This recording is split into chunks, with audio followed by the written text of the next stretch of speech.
അതെ തീർച്ചയായിട്ടും ഉണ്ട്.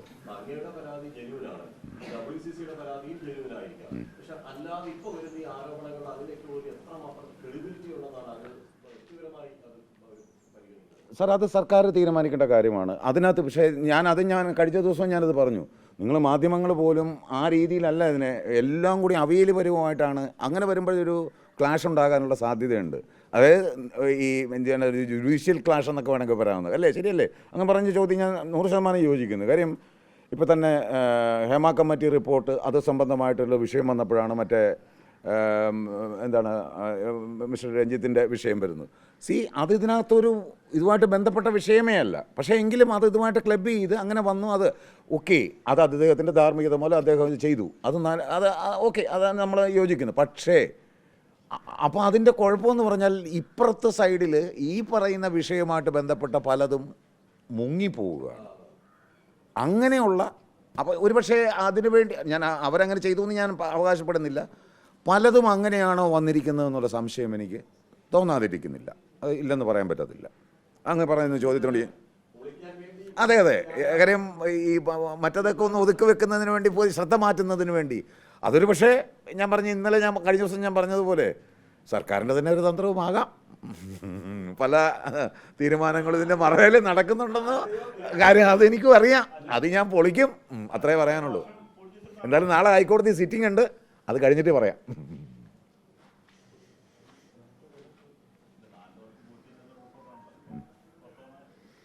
അതുകൊണ്ടാണത് പറഞ്ഞത്. ഇത്രയും നാൾ പറഞ്ഞിട്ട് വെച്ചിട്ട് പെട്ടെന്ന് എടുത്തങ്ങോട്ട് ഇട്ട് അതിൻ്റെ കൂടെ ഇങ്ങനെ അദാലത്തുകൾ നടക്കുന്നു എന്തുകൊണ്ട് ഒരു സംശയം പറഞ്ഞതേ ഉള്ളൂ.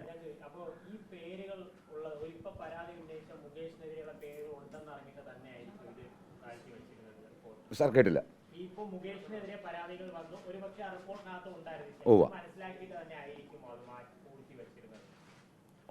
അല്ല, അങ്ങനെ ഒരു ആരോപണം നേരത്തെ വന്നിരുന്നല്ലോ. അതിനകത്ത് എന്താണ് ഈ പറയുന്ന നമ്മുടെ സർക്കാരിലുള്ള ഒരു മന്ത്രിയുണ്ട്, 2 MLA-മാരുണ്ട് എന്നൊക്കെ പറഞ്ഞ് ഇങ്ങനെ കേട്ടല്ലോ.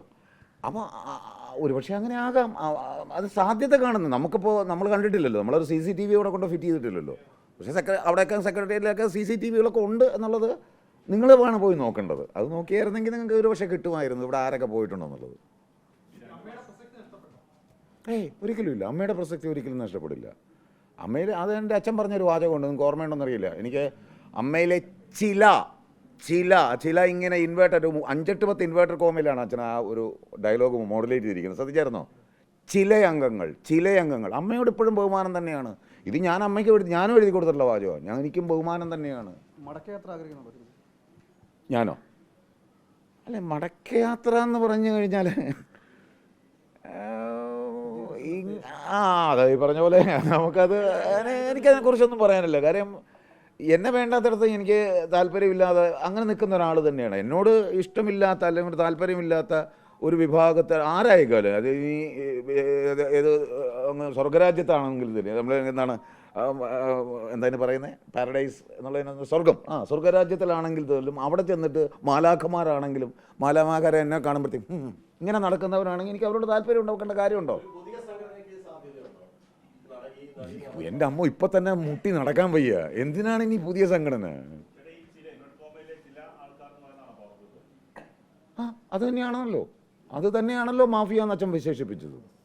അത് തന്നെയാണല്ലോ സംഘടനയിൽ അധീശത്വമുള്ളവരെന്ന് കോമ്പറ്റീഷൻ കമ്മീഷൻ ഓഫ് ഇന്ത്യ പറഞ്ഞത്. അത് തന്നെയാണല്ലോ പവർ ഗ്രൂപ്പ് എന്ന് ഇവർ പറഞ്ഞത്.